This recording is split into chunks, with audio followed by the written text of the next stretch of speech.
Washington football. Woo!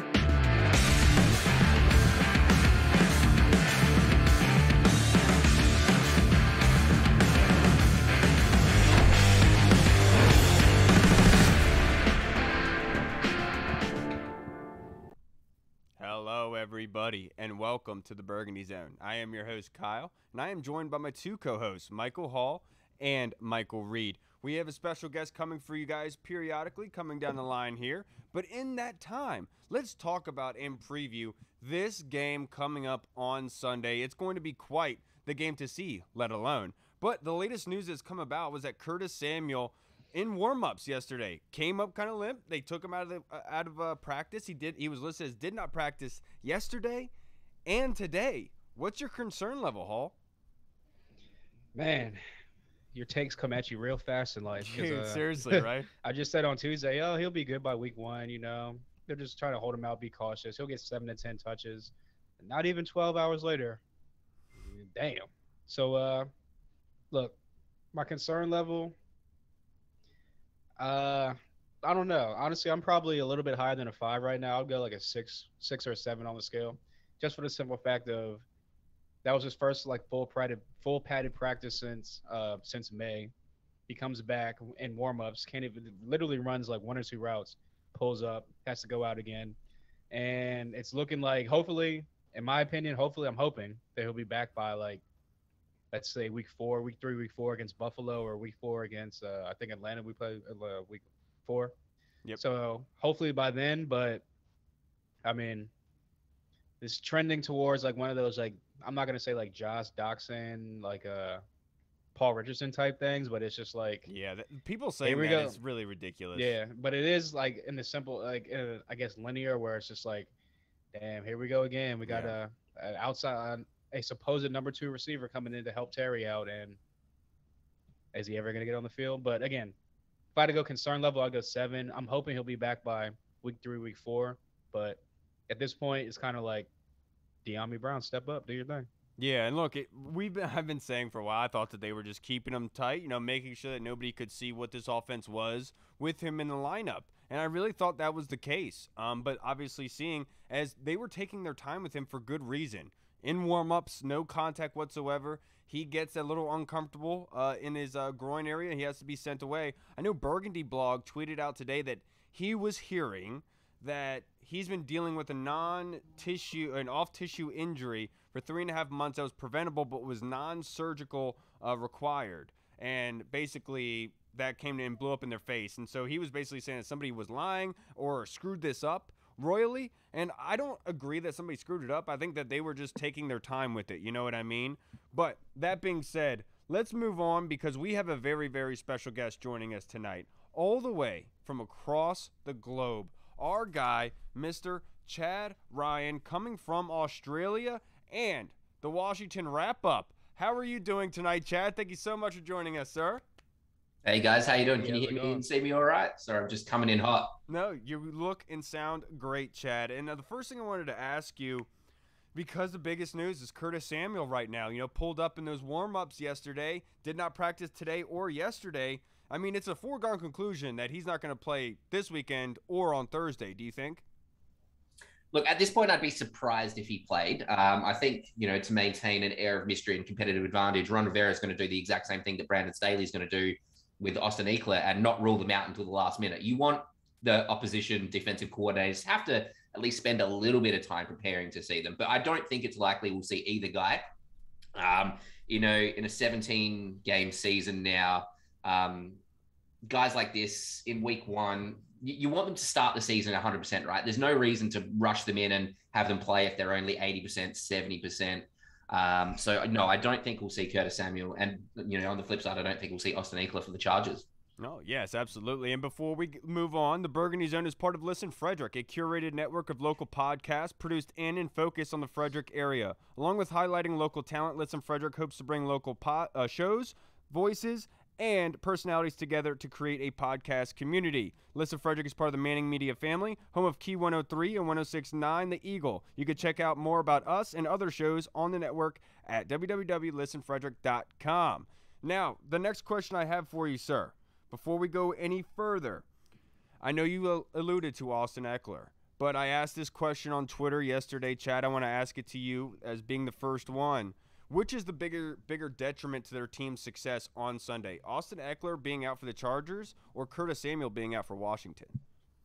Look, I think I've seen some people already sort of talk about this, saying Austin Eckler, but I think it could be Curtis Samuel, right? Because, like, obviously, if you've got your starting running back out, that's always huge. So I think smart money in terms of answering this question is to say Austin Eckler. But I think Curtis Samuel is a complete type of receiver, and he was also going to take some of the pressure off, like Antonio Gibson and JP Patterson, in terms of having to catch balls out of the backfield, right? Like that was why we targeted someone specifically like Curtis Samuel, because he adds that X factor in terms of being able to catch a ball behind the line of scrimmage and go. But more importantly as well, like at the moment, you know, we know Terry McLaurin's a star. We have some high hopes for De'Ami Brown. Yeah.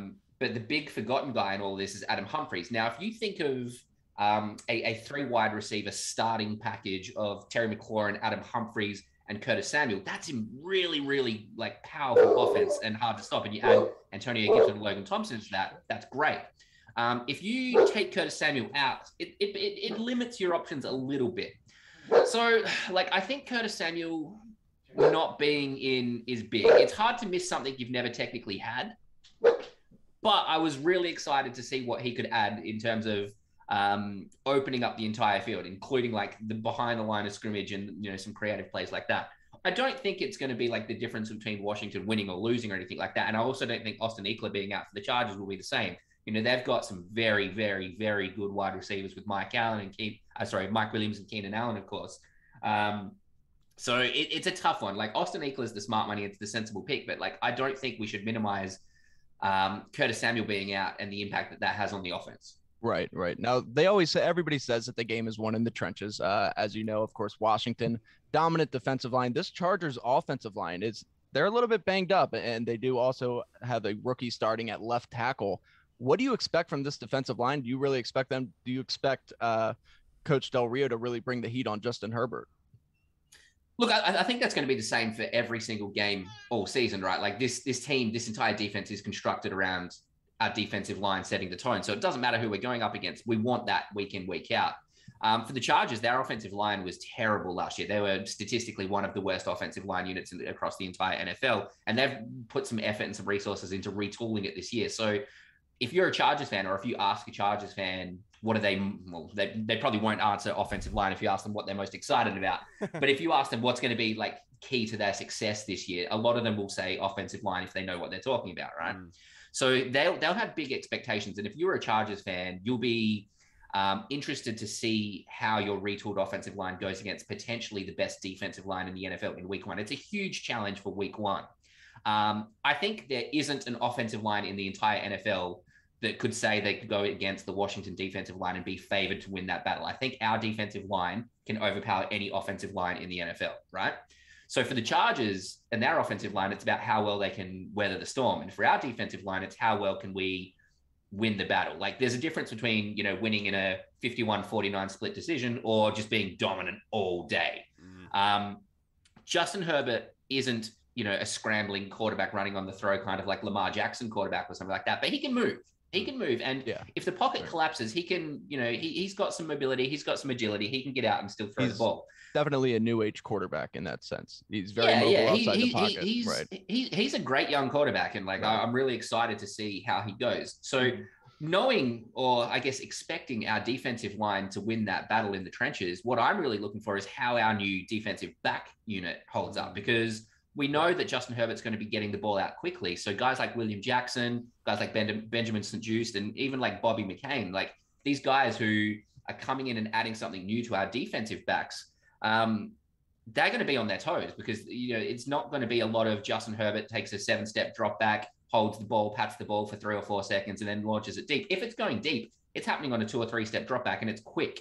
So it's not going to be a huge delayed route tree on go routes. It's going to be, if the ball's going deep, it's coming out quick. If it's going out short, it's coming out quick. And if it's going across the middle, it's coming out quick. So you need to be on your game if you're a defensive back, because we know they're not going to have a lot of time in the pocket because of how good our defensive line is. Right. Yeah. And I will just add to that. We spoke to Chargers reporter for Sports Illustrated on Tuesday, and he said exactly what he said, that they've been working on Justin Herbert's short drops, his 2-3 step drops, and that he thinks that that's going to be really a lot of the game plan. So you're right. Yeah, definitely. And flipping back to the other side of the ball, like we mentioned before, Curtis Samuel, 99% sure he's not going to play on Sunday. So guys like Adam Humphries, Cam Sims, De'Ami Brown got to kind of step up, fill that production in his role. Excuse me.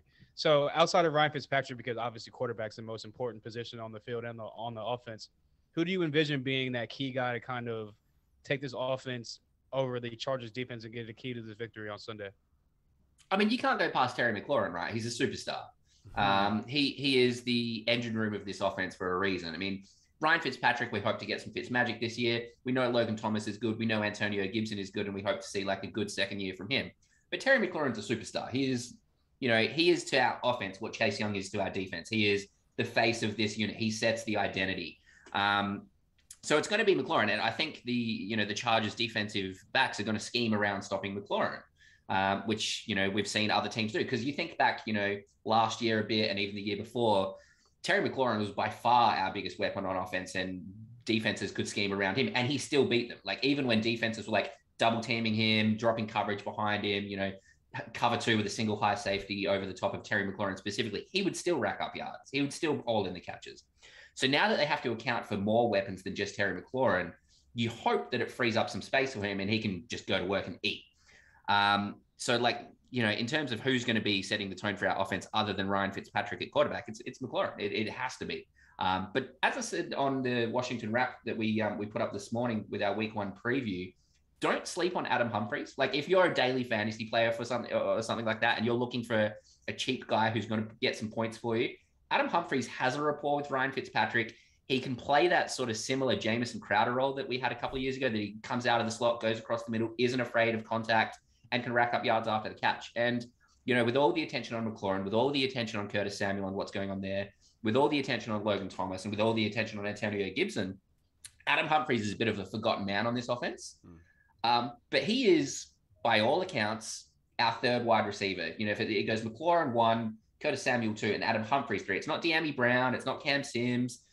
It's Adam Humphries is that next guy. And he has, you look back through training camp, even like mini camps and OTAs, he was one of the first wide receivers other than McLaurin that Ryan Fitzpatrick was, looking for.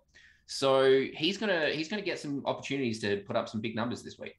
Absolutely. Especially if Curtis Samuel's out. Yeah. And the last thing one of the things I wanted to ask you, because I'm trying to get a good grasp on this, is it a positive or a negative that the first-year head coach in Brandon Staley rested his starters on offense throughout the preseason? Because is it a positive for them in regarding it to hiding their offense, or is it more of a negative of the guys not meshing in game situations? So is it in thought with Washington, with their mindset, is it a positive or negative for the Washington football team defense?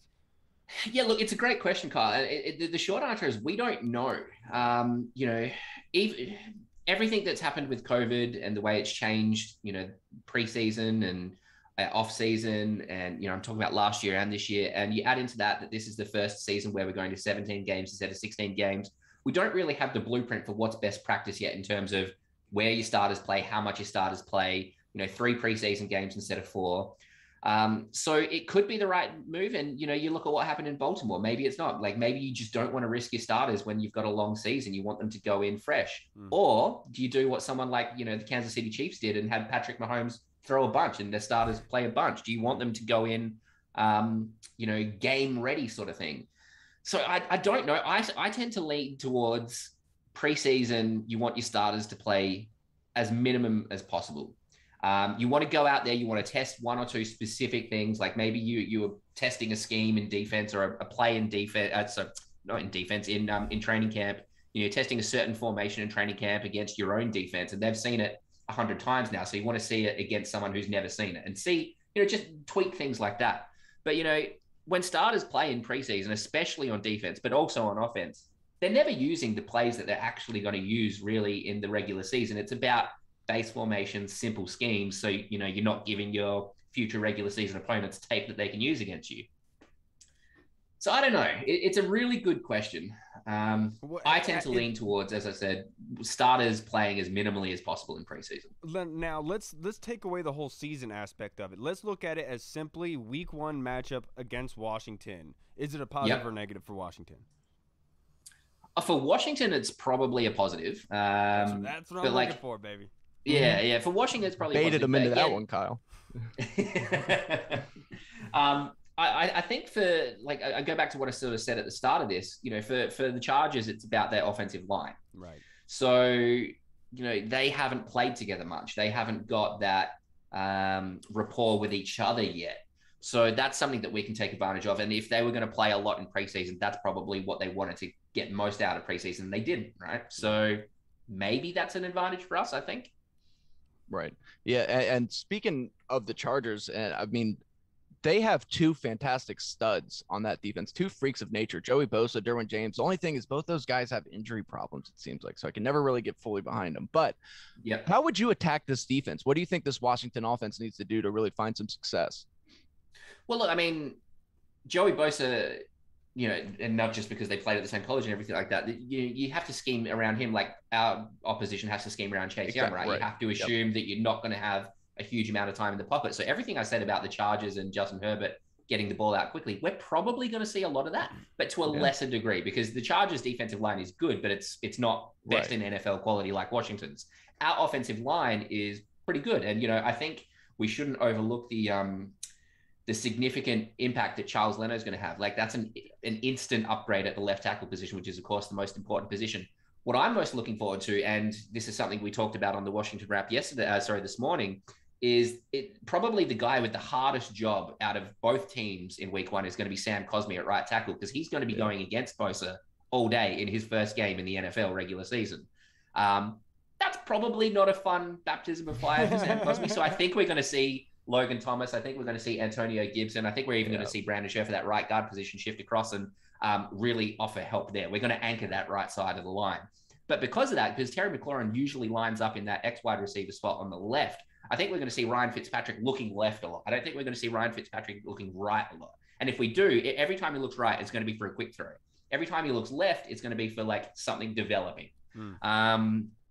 So yeah, that's good. In terms of the defense and like planning around the Chargers defense, it's all about Bosa, right? Like, because Derwin James is excellent. And, I would have liked Derwin James here in Washington in the Burgundy and gold. But he's not someone you scheme your offense around. Like you don't scheme your offense around a safety unless it's like an all-time like Troy Polamalu or Ed Reed sort of safety. Yeah. Bosa is very good.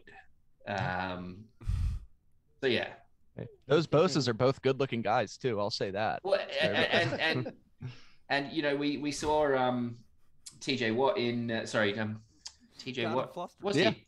TJ Watt. TJ Watt got that extension this morning. I was confusing between Nick and Joey Bosa, but it was TJ Watt. And it's scary to see what the market is in terms of the salaries. I think Schefter reported it was like 4-year, 100-something million. That's terrifying. And knowing that, in a year or two, we're going to be on the hook for a similar, if not bigger, contract for Chase Young.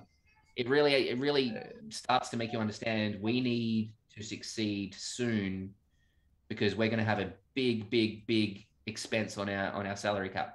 Now they do have the 5th-year option for Chase Young, but Montez Sweat will be coming up the year before that. That'll be the big question. Yeah. I was just about to say Montez is coming up before Chase, so it's going to be some big money getting dished out on the defensive side of the ball. And speaking of the defensive side of the ball and Chase Young, Rashawn Slater for the Chargers, their first-round pick, kind of made his name off of Chase Young in that Northwestern versus Ohio State game. He kind of handled Chase Young, if you want to handled him.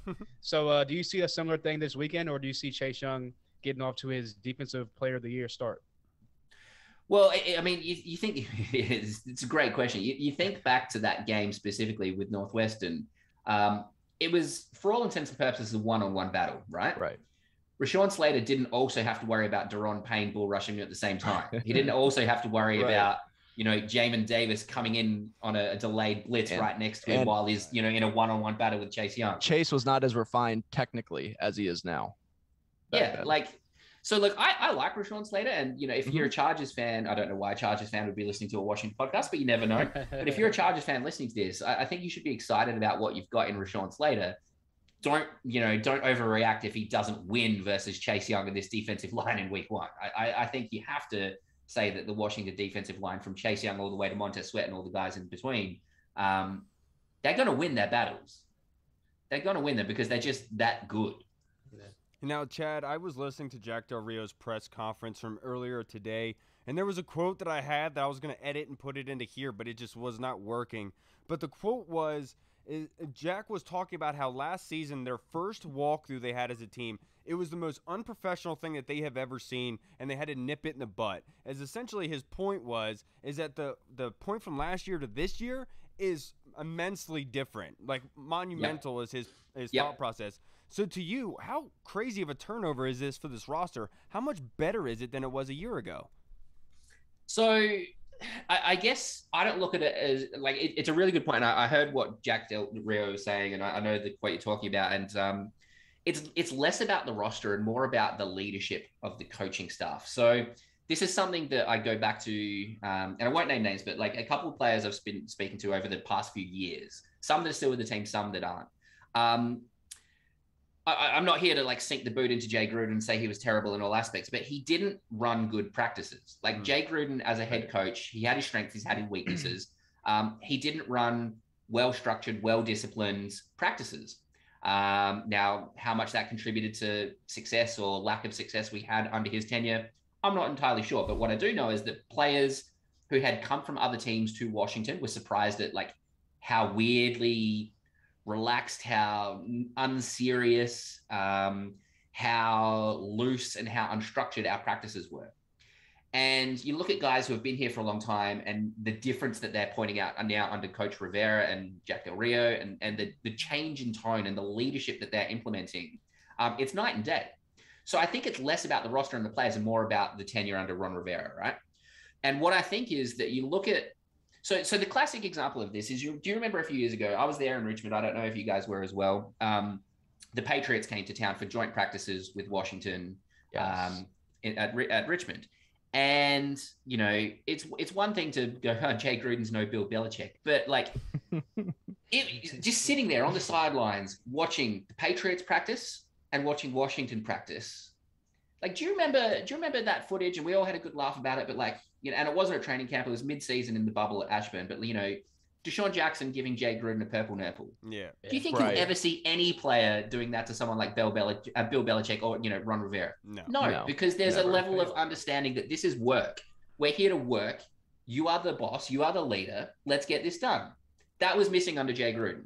It's not missing anymore.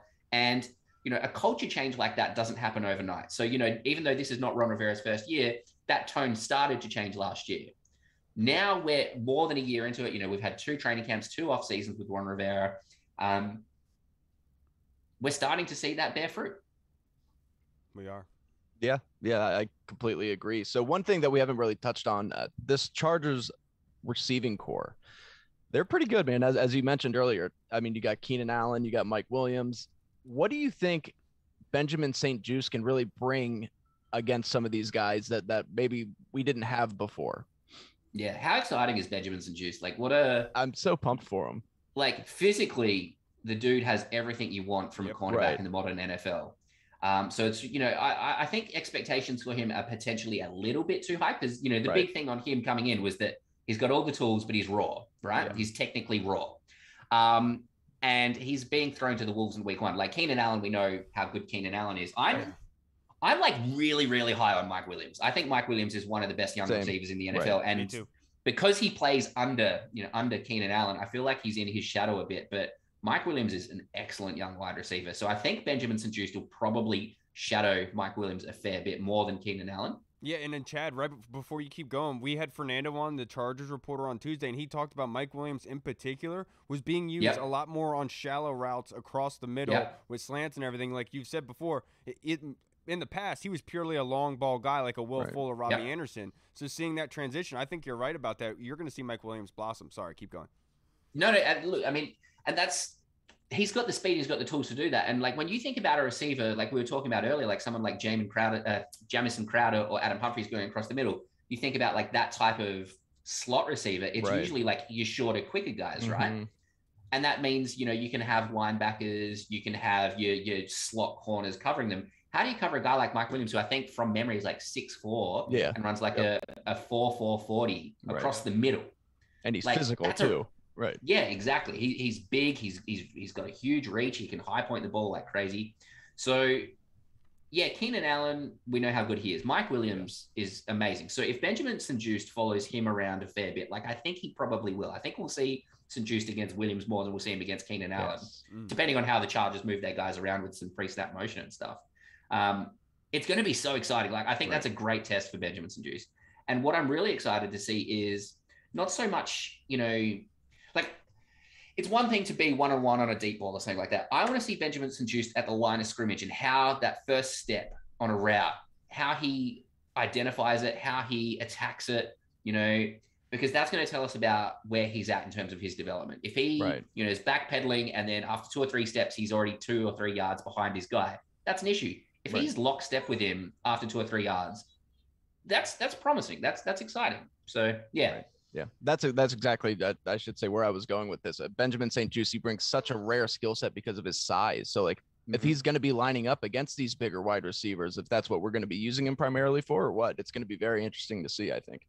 Yep, couldn't agree more. Yeah, 100%. I'm a big Mike Williams guy. I love majority of the receivers that come out of Clemson. But I feel like that's Hall's a Lions Mike Williams guy. He really, really likes that Mike Williams from USC. Yeah. He was my number 1 overall pick in that draft. Speaking of the draft and St-Juste, another guy that was added to this defense, the number 19, we selected Jamin Davis. Obviously, in the preseason, I guess everyone expected him to be like the next Devin White. Apparently, I don't know why. He's a little bit raw. It's going to take some time. So, what do you expect from him on Sunday and going forward for the rest of the season? I think more than any other position on the defense, middle linebacker is hard to come in as a rookie and look amazing from day one, right? Because so much of it is based on scheme. If you're a defensive end, if you're an outside linebacker, if you're a safety, if you're a cornerback, a lot of it is based on individual, right? It's one-on-one. I've got my guy. I'm going to beat him. That's easier to step up as a rookie and shine. At middle linebacker, everything that you do is determined by the scheme. So I don't think we saw any of the actual schemes that this defense is going to be based around in preseason. So I'm not judging Jamin Davis on anything that happened in preseason. I think for Jamin Davis, playing alongside a guy like John Bostic, who is like, he's just been voted a team captain because he is an incredible educator for his fellow teammates, right? He shares, my kid's about to come in, so you might get some stuff. Hey, babe. He's gonna set the tone for someone like Jamin Davis, and he's gonna tell him, it's the kindergarten hour here. But, he's gonna set the tone for Jamin Davis, and he's gonna really help him succeed from day one. I think what we're gonna see with Jamin Davis, I don't know who that is, mate. I think what we're going to see from Jamin Davis in week 1 is a lot of cover your zone. I think we'll see a lot of zone defense. Be responsible for your zone. Don't let anyone beat you in your zone, and we'll work from there. And that's enough. Like, just even that, if we have that reliably, that's a huge upgrade for the middle of this defense. Absolutely. And now to wrap this up for you, I'm going to have a series of questions for you backing off of this. But I just want to make one comment. It's good to see an adult finally behind that microphone read. Now, to finish this up, Chad, my 3 questions for you. X factor for each team for success on Sunday. So X factor for Washington, Antonio Gibson. If he can have a big day. What I want to see is him catch some balls out of the backfield. Everyone's been focused on mate. Everyone's been focused on Patterson and his ability to bring that. But, like, don't forget where Antonio Gibson is coming from. He can catch balls. Yep. So, if he can, get some screen passes and, have a ball go over the top of Bosa's head and all of a sudden Gibson's in space. All right, mate, you go there. That's massive. For the Chargers, it's, the guy we're just talking about, Mike Williams. I think we know what Keenan Allen's going to do. If Keenan Allen has 100 yards, we then need Mike Williams to not also have 100 yards, right? If Mike Williams and Keenan Allen both have a big day, it's going to be tough. If we can let Keenan Allen get what we know Keenan Allen's going to get, but we can, curtail Mike Williams, good for us. I like that one a lot. That's perfect. My next one for you, the NFL announced today the world global kind of movement that they're having, the initiative to allow teams into foreign markets like the UK, the Spain was one, Mexico is another. You being from Australia, how awesome of an idea is this, and do you think it'll work? So look, I think NFL has been growing here.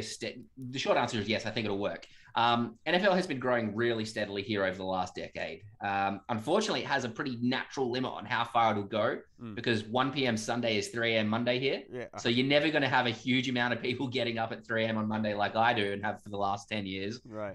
to watch football. But the primetime games over there are in our mornings. You're getting a lot more attention. You're getting a lot more interest. I see a lot more kids wearing NFL jerseys, wearing NFL caps.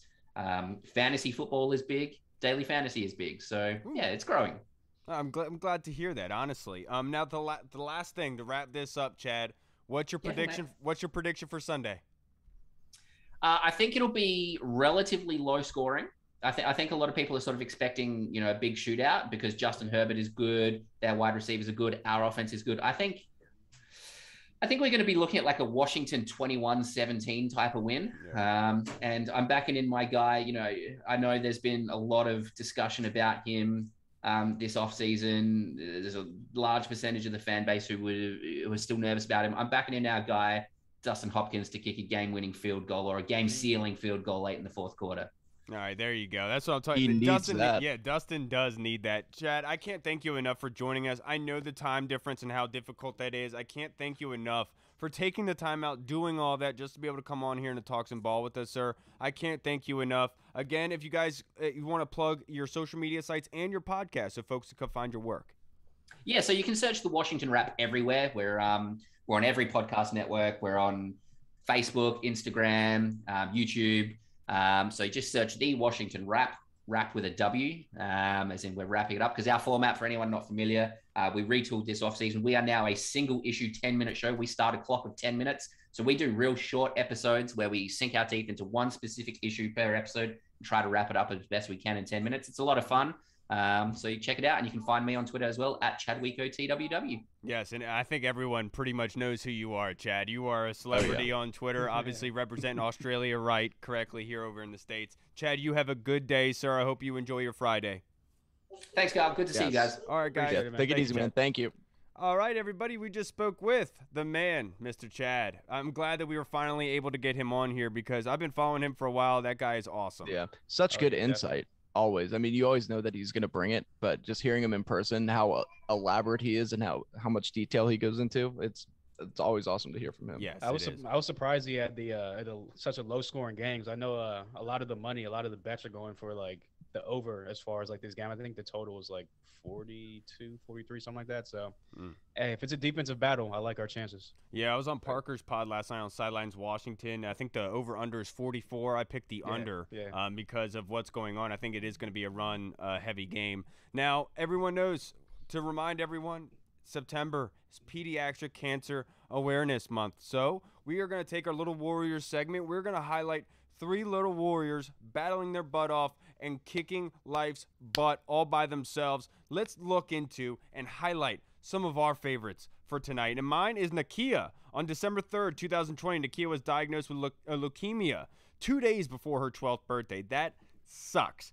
Absolutely sucks. She's intelligent, she's athletic, she's sweet, kind, full of life, and a straight A student. Nakia, I'm going to tell you right now, I was not a straight A student. I wasn't even close to that. The fact that you could still be able to do that, that is just shows the kind of strength you are. And also, her photo is her holding up boxing gloves. I think Nakia is Ron Rivera's type of person right there. Oh, yeah. Perseverer, a fighter, and a warrior. Yes, Nakia, you're getting my spotlight today. You're my MVP. Represent, Nakia. Yeah. Nakia, I think I had like a 1.2 GPA. So there you go. That's incredible. For me, I have Michael. He goes by Baby Hulk. Baby Hulk. Michael was diagnosed with stage 4 high-risk neuroblastoma on September 2nd, 2020. So that was just a little bit over a year ago at just 3 years old. He has had 5 rounds of chemo, 3 surgeries, 2 bone marrow biopsies, a stem cell harvest, 2 stem cell transplants, and proton radiation therapy. During this time, he has had numerous blood and platelet transfusions and more COVID tests than any human should ever have to have. He will start immunotherapy with chemo in 2 weeks, and that course of treatment will last them about 6 months. Michael loves, it says it right there with 16 O's, being outside. He loves to play in the water, swing, and run around like a wild man. He loves going to the aquarium and the zoo. His family is hoping to surprise him with a trip to the Georgia Aquarium next spring to celebrate his end of frontline treatment. Michael, you have earned that nickname, Baby Hulk, Baby man. Hulk. You are a warrior. You are a fighter. Keep that up. That's what I'm talking about. That's my kind of kid right there. Yeah. And this week, today, I got my guy Axel. Axel is 2 years old. He was diagnosed with B-cell ALL back in February of this year, so this is a recent thing. He's had multiple blood and platelet transfusions. He's taken several doses of chemo and has just completed his second out of 4 high-dose chemo treatments. Dang. See, this is where me and Axel are right here with it. He loves McDonald's chicken nuggets and fries. If I stand up right now, you saw my gut, you would tell I love the McDonald's chicken nuggets and fries as well. He likes trucks, cars, tractors, basically anything with wheels on it. So I think we got a future Washington fan, a future Dale Earnhardt Jr. on our hands, a future NASCAR guy. So Axel, you're the man. Hope you get through this, and I'm praying for you, brother. And how awesome would it be to be a NASCAR driver with the name Axel? You were born for it. Yeah, dude, seriously, that's a winner right there. I didn't even think of that. I know. That's because I think outside of the box. You know, Ridiculous. Thank you, everyone, for our Little Warrior segment. Again, we were supplied with these names by the hog farmers in their charity that they have for pediatric cancer, celebrating Pediatric Cancer Awareness Month. I want to thank them for being able to supply us with these names so we can give and spotlight these strong little warriors that are kicking life's butt. The next thing I wanted to talk about, guys, the captains were released yesterday from the Washington football team. Same from last year. Brandon Sheriff was on there. Chase Young is on there. Jonathan Allen, Terry McLaurin. Ryan Fitzpatrick is also a captain. John Bostic, DeShazier Everett is on there as well. And Logan Thomas as well. Logan Thomas. Yes, I thought I said that. Sorry. What was your reaction to that? Was any of them surprising to you? To me, no, not really. I mean, you knew Jonathan Allen, those guys, like you said, the usual suspects.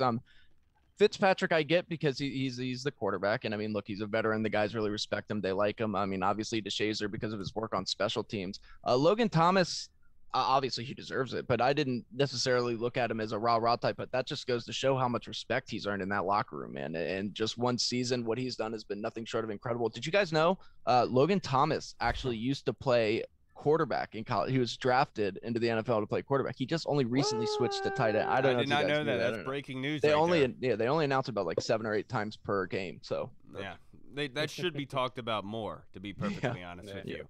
Yeah.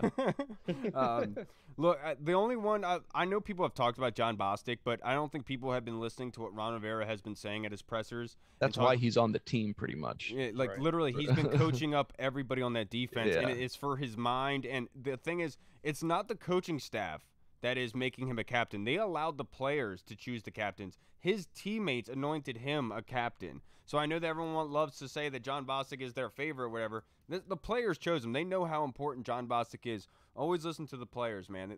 They know what's going on.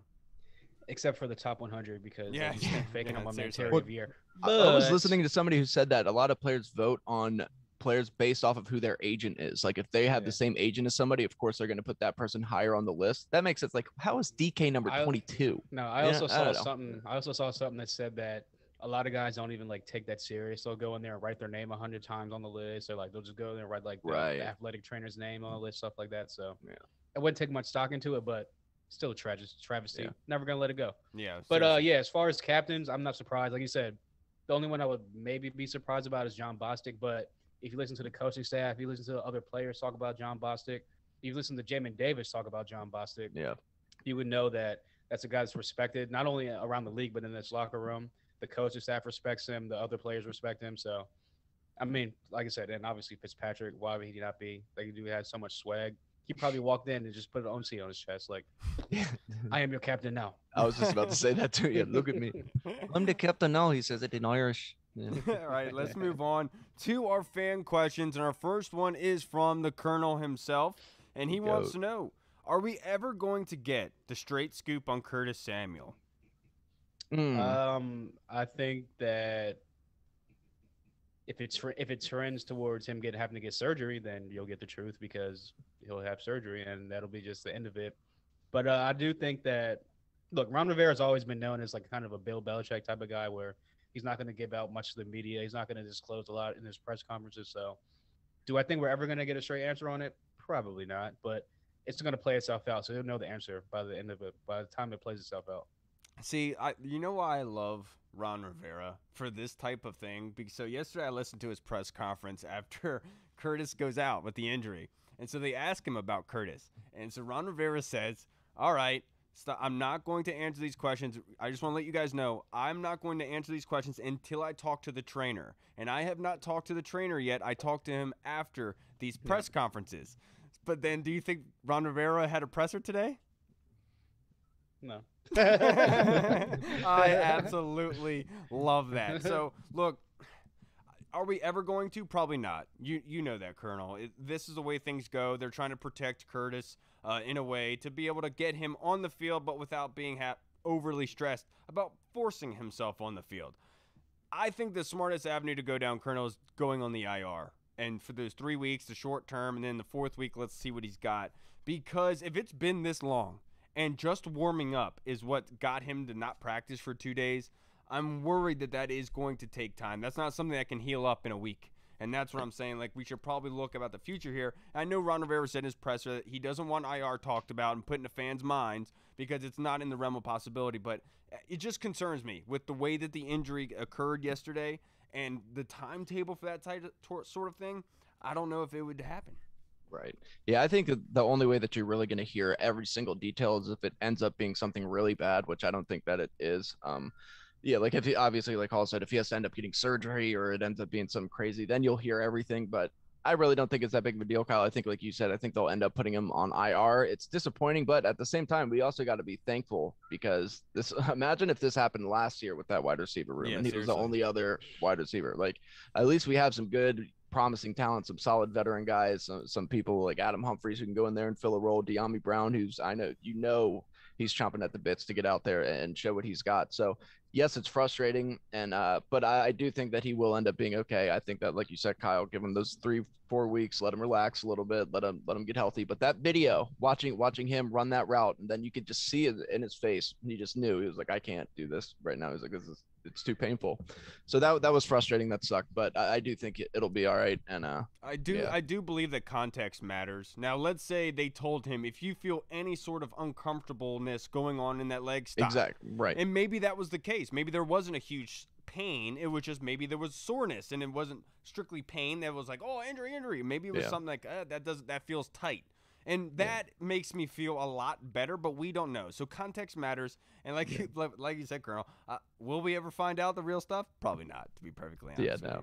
Now, until there's a documentary released after the season or something. Right. It's going to be a 30 for 30 release. Yeah. Right. Now, the last question from Colonel, it's non-Washington football team related, but we're going to move on with those very, very soon. He wants to know, Hall, does Matt Ryan have a snowball's chance of making the Hall of Fame? Ooh, that is a good question. I will say no. If he would have won that Super Bowl against the Patriots, then I would say yes. He's probably a lock to get in eventually down the road. But he definitely he has the numbers. He'll have like the career stats and everything like that. But I just think he's in the Hall of very, very, very good. Fringe Hall of Fame, just Hall of very good. Yeah, like I've made the same comment when Cowboys fans were trying to say that Tony Romo should be in the Hall of Fame. Was he very, very good? Yes. But at any point in time, could you point me and tell me that Tony Romo was the top three quarterback in the league that controlled this league? And that's like the kind of people that I think that should be in the Hall of Fame, to be perfectly honest. You know, I'm not trying to shoot anybody down, but it should be like that pillar of literally like greatness. Like, you know what I'm saying? So I don't think Matt Ryan does fit under that. He was very, very good. One of the better quarterbacks in the league for a couple years, but never was that top three kind of guy. So he is on the edge looking in my personal opinion. I will say the year he won MVP, he was probably like a top three. No, he was. Right. But I know. You gotta kind of give that credit to Kyle Shanahan because and Julio Jones. I was going to say, yeah, but Matt Ryan was never that guy until Kyle Shanahan got there, and then as soon as he left, he came back right down to just regular Matt Ryan again. So, but again, I'm not going to take MVP away from the guy. I think you guys are both, right. I think he's very, very good, not necessarily Hall of Fame. But I mean, if you really look at it, I mean, if somebody like, I know Eli has Super Bowls, but if Eli's going to get in there, like Matt Ryan during the regular season, it's been a lot better than Eli has. I mean, I'll just be straight up with you. Matt Ryan's thrown for over 4,000 yards for 10 straight years now. I mean, look, if you just look at, you know damn well it's not because Eli Manning was very good. You and I. Oh, both it's because know that. I know. But I'm just saying, like, if you're really breaking them down, you're really comparing somebody like those two. I mean, does Matt Ryan get in? Probably not. Or if he does, it'll be down the line. But I mean, yeah, if you really look at it, like his career numbers so far through 13 seasons, 55,767 yards, 347 touchdowns to only 158 interceptions, and a 94.5 quarterback rating. I mean, that's pretty good. That's good. But you're right. The Super Bowl thing hurt. The Super Bowl thing hurt a lot. If he got that, he'd be in.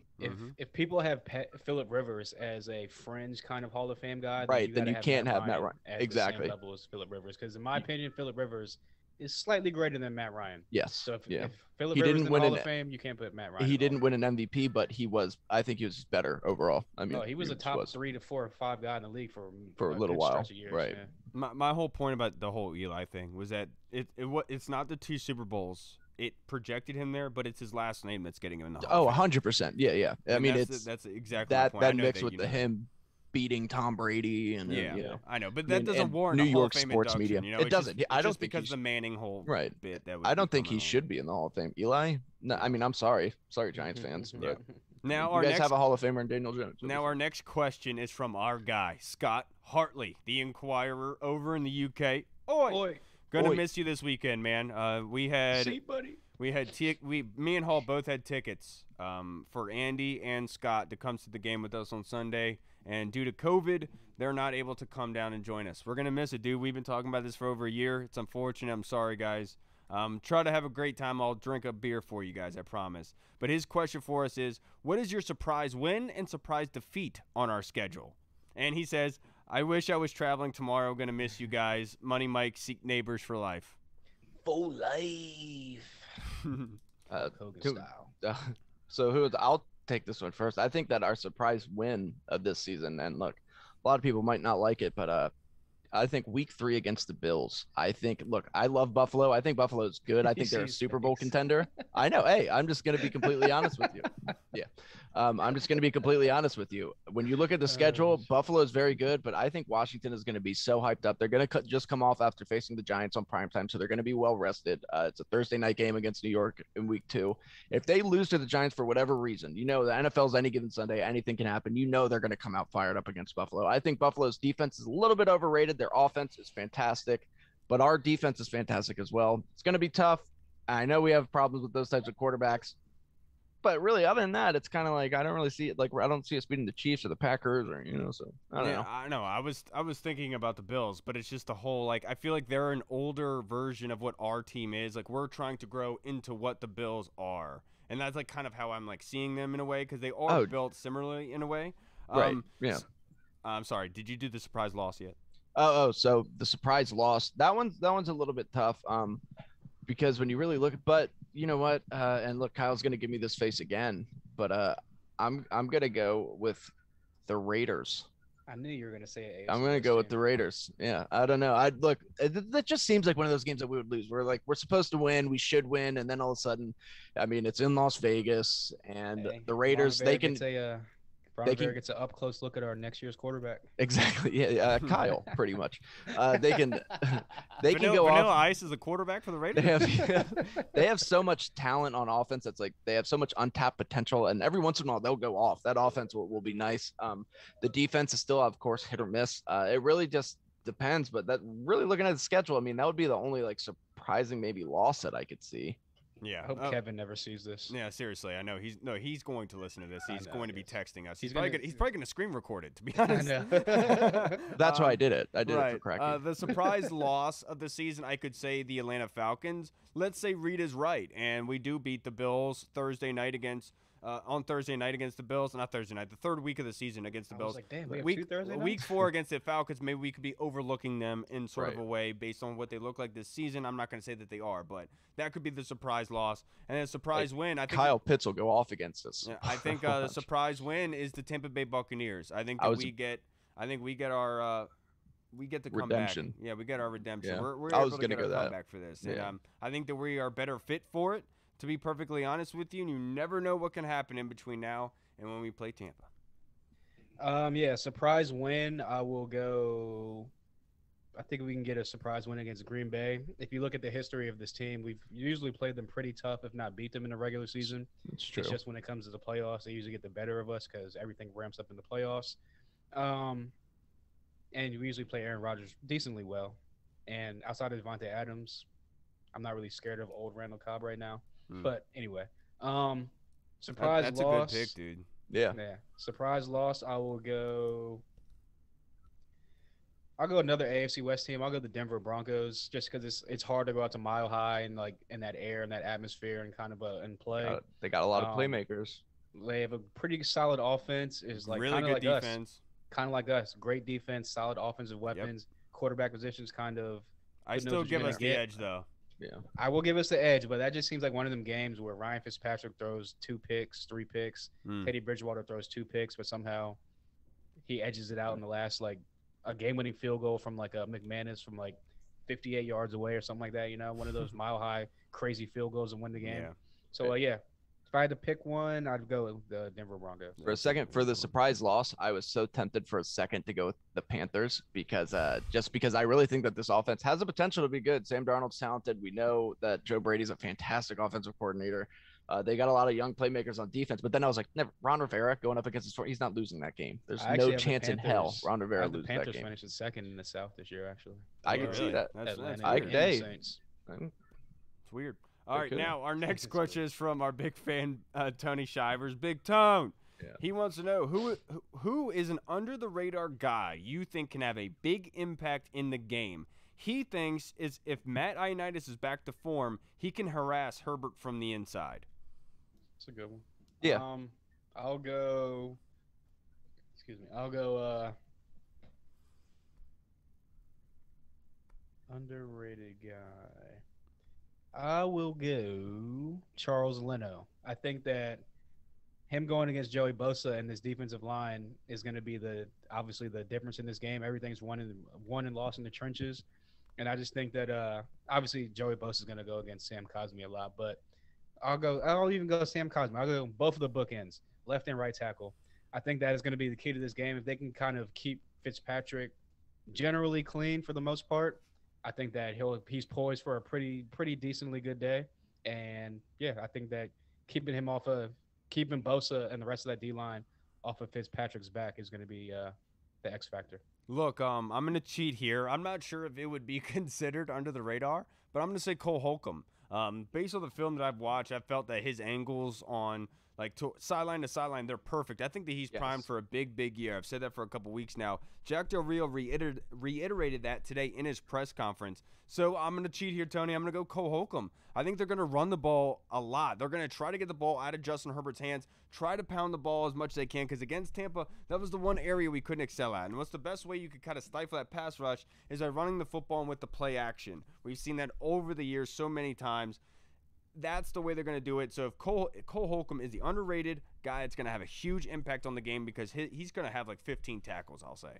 Yeah, I was going to go with Cole Holcomb too, just because you're right. I think he has a huge year, but I'm going to go with somebody different. Look, everybody wants to talk about Terry McLaurin, about Antonio Gibson, Logan Thomas. J.D. McKissick is always the forgotten man, and J.D. McKissick I was going to go with J.D. J.D. McKissick is one of the best pass-catching running backs in the NFL.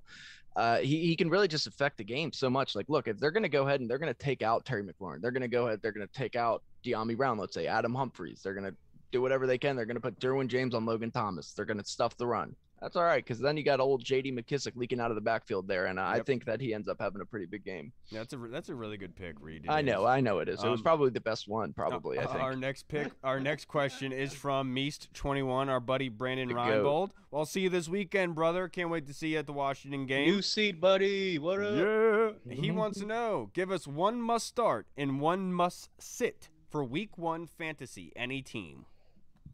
Ooh, must start. I'll go Adam Thielen. I think that Kirk Cousins, Justin Jefferson, Dalvin Cook, Adam Thielen are just going to rip a new one into that Bengals defense. And yeah, I think that Kirk and Adam Thielen are going to hook up for 2 touchdowns on Sunday. A must sit. I will go. It's a tough one. Must sit. I'll go.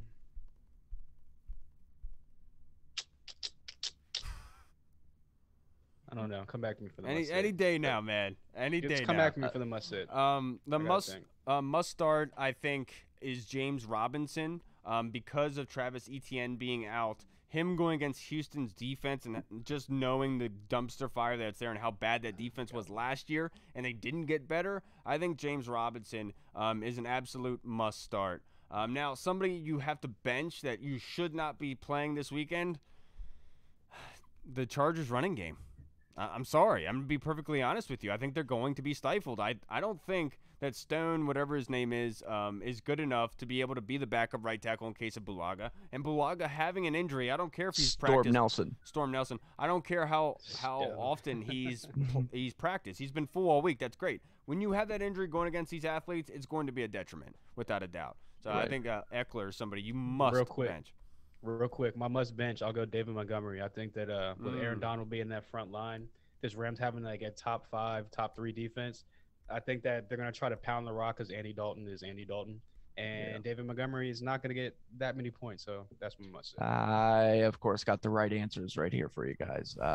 For your must start, I'm going to go with Cooper Kupp. Cooper Kupp is going to be one of Matthew Stafford's favorite targets. Look, they're going to be getting pressured. I mean, I know Khalil Mack right now is questionable. If Khalil Mack plays and Matthew Stafford has to get rid of the ball quick, Cooper Kupp really excels inside as that slot guy, and Matthew Stafford's going to love having this guy. I mean, he hasn't had a receiver like this since, well, I mean, he had Marvin Jones and Calvin Johnson, but I mean, he's still got some pretty good wide receivers. But anyway, I expect Cooper Kupp, if he can stay healthy, to have a very big year. I would start him just about every week.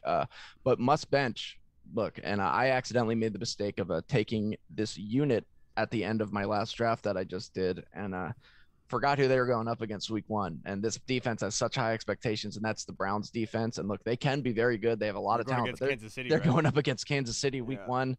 I already played the waiver wire and had to pick up a defense for I did the same thing. I picked up the Saints defense. I saw they're playing Green Bay week 1. I was like, oh god. Yeah, you're like, great. Gotta make this change. Thank you everyone for your fan questions. But before we get out of here, guys, you know what we got to do. What are we doing? I'm not taking my shirt off. Oh. What's your predictions for the game on Sunday? Predictions. I'm writing these down. We're keeping them logged for the season, by the way.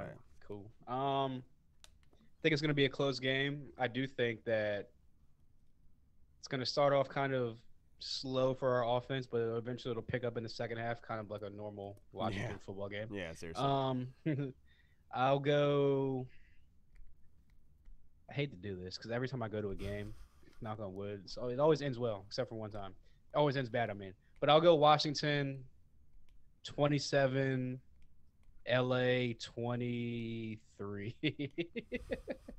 That's a good prediction. I think it's going to be low scoring. I know that I picked it to be the under yesterday. I kind of said it's something else, but now with the Eckler not practicing twice in a row, I know they're still confident, but of course they're going to say that to the media, trying to get Rivera to pregame and or Scott Turner to be able to go in and analyze and try to pick that game and saying that Eckler's going to be there. They're playing with them. I get it.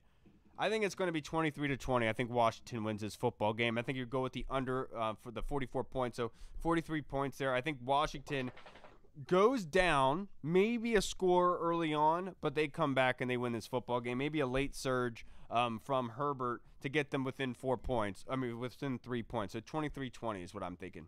Yeah, I got something close to that. And look, it's a new season. Oh, team MVP, Logan Thomas. Last season, you already know my MVP is Antonio Gibson. Last season, if you were to ask me this, I would have to say that we were going to lose because every time I said we would win, we would lose, and every time I said we would lose, we would win. But this is a new season, okay, and I'm feeling a little bit different. So if we lose, blame me. But I'm going with Washington winning this one. it's going to be a good game. I'm going to say that it's going to be 24-17. Washington's defense is just going to be a little bit too much. We're going to pressure the hell out of Justin Herbert. Look, I know that he hasn't thrown many interceptions so far in his NFL career, although it is young, and he's done very well in camp. As we heard, he hasn't thrown many picks in camp. But I just think he hasn't been getting pressured like this. This is going to be a completely different animal. And I really think Washington's offense Ryan Fitzpatrick generally does very good in the early weeks of the season. So I think Ryan Fitzpatrick's going to have a pretty good game. And my MVP of the game is going to be none other than the person that I said is going to have a sleeper impact, and that's J.D. McKissick. I think J.D. McKissick is going to have a big day as a forgotten about man. Everybody always forgets about. Yeah, you're absolutely right. All right, everybody, that's going to wrap us up for this show. I cannot wait to see everybody there on Sunday. I know that there's been a lot of speculation that the stadium is bought out, it's filled, and then might be the first sold-out game at FedEx in a couple years. I hope that's the case, because Hall and I were going to be there in Section 424, baby, riled up and ready to go. I just wanted to say this episode is dedicated out to my grandma. She passed away earlier today at 96. Oh, no. I'm sorry. My grandfather passed away in 2013, and so it's been a downhill, but she's a strong woman, and like basically she was ready essentially. But we lived at my grandparents' house after my parents divorced early on in my childhood for a couple years, so very close to my grandma. And hey, man, I love the crap out of her. I'm really going to miss her. Yeah. But I wanted to say thank you to everyone who reached out. It is hard, to a point, but like it was last season, I really do reside with the fact of being on podcasts and being able to be here with y'all and be able to talk ball. It really does help the process. So I really appreciate all you guys, and love you, Grandma. See you soon. Yes. All right, everybody. We will see you guys next week. Remember, next week on Monday is our first show on Monday of the season. Do not miss it. We have a jam-packed episode with Reed's boy and another special guest coming on to recap. Who is he? To recap the Chargers game and to preview the Giants game. It's going to be great. He's not just my boy. That's your best friend. He's my best friend and my future best man at my wedding. He's going to be the godparent of all of my children, and I'm going to name all of my kids after him regardless of gender. So, I mean, do with that what you will, but we're pretty close. So. We're pretty close. All right, everybody. We'll see you on Monday. Best of luck, Washington football team. Let's stay healthy as we can. Let's go get that W. Washington football. Hey! Hey, what's up, everybody? It's Kyle. I just wanted to say thank you so much for watching, and if you liked what you saw, make sure you hit the subscribe button and the notification bell. That way you get notified when anything new is uploaded to the channel. Also, we just launched the BurgundyZone.com. You can go there and find all of our latest news, articles, and the latest episodes that are uploaded. Again, we also have the Discord chat server, where all of our VIP folks are in, like Andy Burrows, Scott Hartley, Sergio Martin is in there as well. Don't miss out on the Discord chat server. Go and check that out. Until next time, everybody, Washington football. Woo!